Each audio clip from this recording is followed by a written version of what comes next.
నేను already minister గారితో మాట్లాడాను. త్వరలో మీ ఊరి హాస్పిటల్కి డాక్టర్ని అపాయింట్ చేయమన్నాను.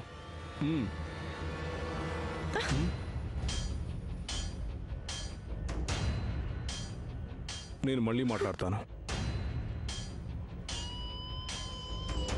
ఏమైందమ్మా? ఎందుకంత చిరాగ్గా ఉన్నావు? చిరాకు పడ్డం తప్ప ఏం చేయలేకపోతున్నాను అన్నయ్య.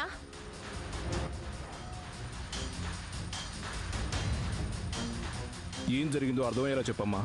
ఎంత ప్రయత్నం చేసినా దేవ్ వేసే ప్లాన్ ఏంటో అర్థం కావడం లేదన్నయ్య. నిన్నేమో ఒక డాక్టర్ని కలిసి ఒక ఫోటో ఇచ్చి ఏదో చెప్పాడు. ఈ రోజు పోలీస్ ఆఫీసర్ని కలిసి మళ్ళీ ఇంకో ఫోటో ఇచ్చాడు. ఆ ఫోటో ఎవరిది? రామ్ ఫోటోనా, స్రవంతి ఫోటోనా, తన భార్య మీనాక్షి ఫోటోనా? అసలు తను అనుకున్నది సాధించటానికి, జరిగే పెళ్లిని ఆపటానికి, డాక్టర్ని పోలీస్ ఆఫీసర్ని కలవడానికి ఏంటి సంబంధం?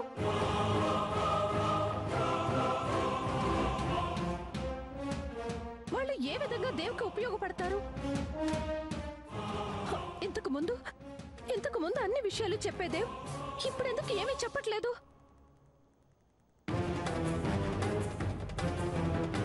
దేవ్ ఏం ప్లాన్ చేస్తున్నాడు అర్థం కాక పిచ్చెక్కుతుంది అన్నయ్య. చూడమ్మా నిత్య, ఇంతవరకు తన భార్యను సొంతం చేసుకోవడానికి దేవు ఎన్నో ప్రయత్నాలు చేశాడు. ఇప్పుడు యుద్ధం మొదలుపెట్టాడు. ఏంటన్నయ్య నువ్వు చెప్పేది?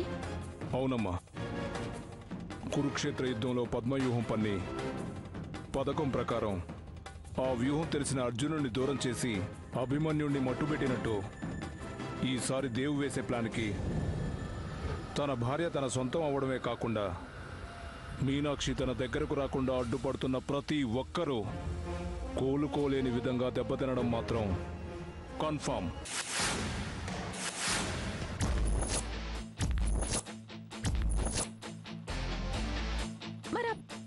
మరి ఆ ప్లాన్ ఏంటో మనకు తెలియడం ఎలా అన్నయ్య? దేవు కలిసిన డాక్టర్ని పోలీసుని మనకు కూడా కలిసి డబ్బాసి చూపిస్తే చెప్పేస్తారేమో. అన్నయ్య, కత్తితో పొడిస్తే రక్తం బయటకొస్తుందేమో కానీ నువ్వెంత డబ్బిచ్చినా వాళ్ల నోట్లో నుంచి ప్లాన్ మాత్రం బయటికి రాదు. ఎందుకంటే అంత జాగ్రత్తగా సెలెక్ట్ చేసుకున్నాడు. వాళ్ళు చస్తే నిజం చెప్పరు. నాకు తెలిసి ఈ ప్రపంచంలో దేవు నమ్మేది నిన్నే. ఈ రోజు కాకపోయినా రేపైనా తన ప్లాన్ ఏంటో నీతో చెప్తాడు. టెన్షన్ పడకమ్మా. నువ్వు మాత్రం ఎప్పుడూ దేవు వెంటే ఉండి తనకి అనుకూలంగా ప్రవర్తించు. ప్రస్తుతానికి అంతకన్నా చేయగలిగింది ఏమీ లేదు. సరే అన్నయ్య, నువ్వు చెప్పినట్టే దేవ్ పక్కనే ఉండి అతని ప్లాన్ ఏంటో తెలుసుకుని ఏదో విధంగా దేవుని నా సొంతం చేసుకుంటాను.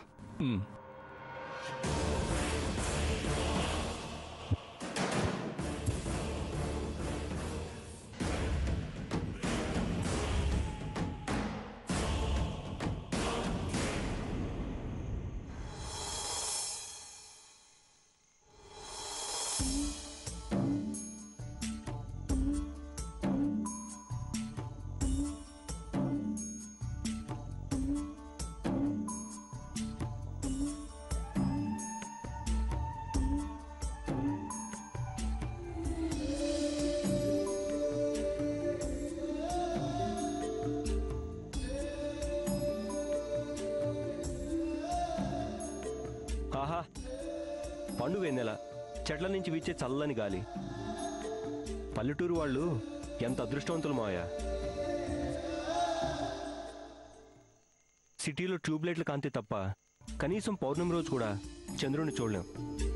ఏసీల నుంచి ఫ్యాన్ల నుంచి వచ్చే ఆర్టిఫిషియల్ గాలి తప్ప ఇలా చెట్ల నుంచి వచ్చి గాలే లేదు. బాగా చెప్పావురా.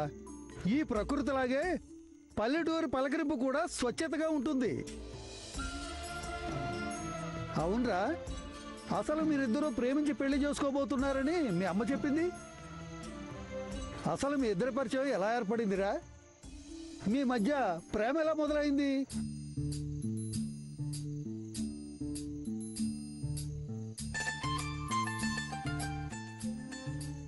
మీరిద్దరిలో ఎవరు ముందు ప్రేమిస్తున్నట్టు చెప్పారు? ఏంటండి మీరు ఇప్పుడు ఎవరు? నువ్వు ఆగవే. చెప్పరా. మావయ్య, మా పరిచయం గమ్మత్తుగా గొడవతో మొదలైంది. అది తలుచుకుంటేనే ఇప్పటికీ నవ్వొస్తూ ఉంటుంది. ఆ రోజు జానుకొచ్చిన కోపానికి తనకే గనక శక్తి ఉంటే నన్ను రాయిలా మారిపోమని శాపం పెట్టేది. అదేంట్రా విచిత్రంగా ఉంది. ఏది ఎలా జరిగిందో చెప్పు, నాకు వినాలని ఉంది. అది మావయ్య, రామ్ చేసిన పనికి ఆ ప్లేస్ లో నేనే కాదు, ఎవరున్నా కోపం వస్తుంది. ఎవరైనా రిక్వెస్ట్ చేసి డ్రాప్ చేయమని అడుగుతారు. కానీ రామ్ మోసం చేసి నా బైక్ ఎక్కాడు. మోసమా? నేను మోసం చేశానా? నువ్వు అపార్థం చేసుకుంటే తప్పు నాదా? మావయ్య, నేను క్రికెట్ ఆడటానికి వెళ్తుంటే లేట్ అయింది కాబట్టి లిఫ్ట్ అడిగాను. నేను దారిలో వికెట్ పడిపోయిందా అని మా వాడిని అడుగుతుంటే ఈవిడ ఎక్కువగా ఊహించేసుకుని మనిషి ప్రాణమైపోయింది అనుకుంది. దానికి నేను ఆ బాధ్యుణ్ణి.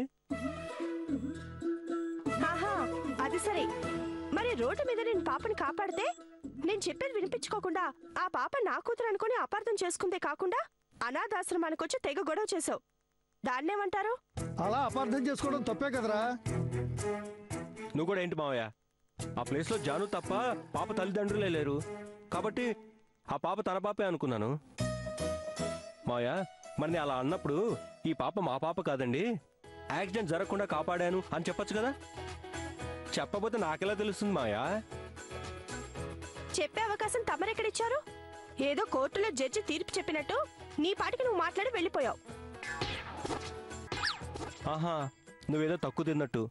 నేను తప్పు తెలుసుకుని మాట్లాడదాము అనుకుంటే నేను కనబడితే చాలు కళ్ళు దాగిన కోతిలాగా నా మీద చిందిలేయటం తప్ప అసలు నా మాట విన్నావా?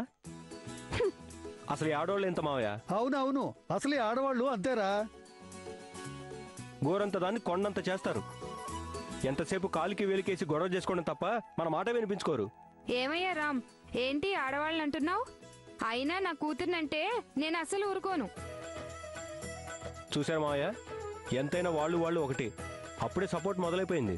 అసలు మీ మగవాళ్లే అంతా అనవసరమైన పెత్తనం చేయాలని చూస్తారు. ఏంటి ఇందాకేమన్నా?